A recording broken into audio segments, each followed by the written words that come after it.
Olá pessoal, hoje a gente vai ensinar um docinho de leite pó. Você vai precisar de 2 xícaras de leite pó, 3 colheres de açúcar mascavo e 3 colheres de chocolate em pó. 100 ml 100 ml de leite de coco. É só virar tudo.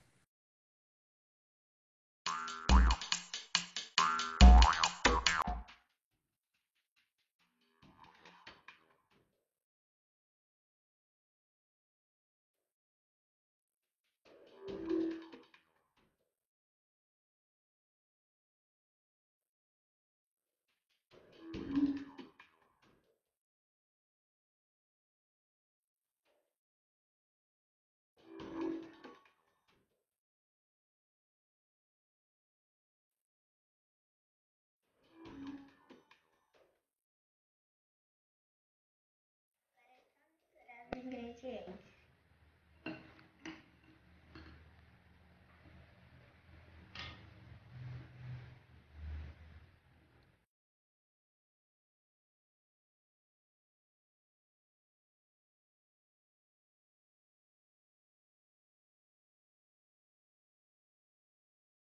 Se necessário, coloque um pouco de leite pó. A massa ficou assim.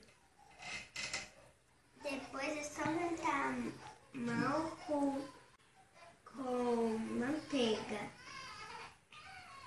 E não esqueça de ajuda a um adulto.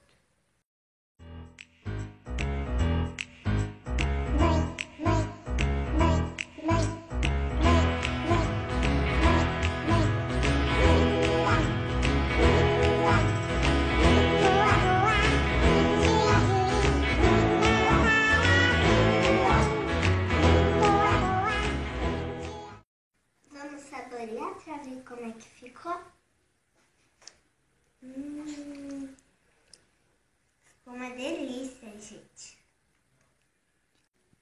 Tchau! Se você gostou do vídeo, põe o joinha aí pra mim. Tchau!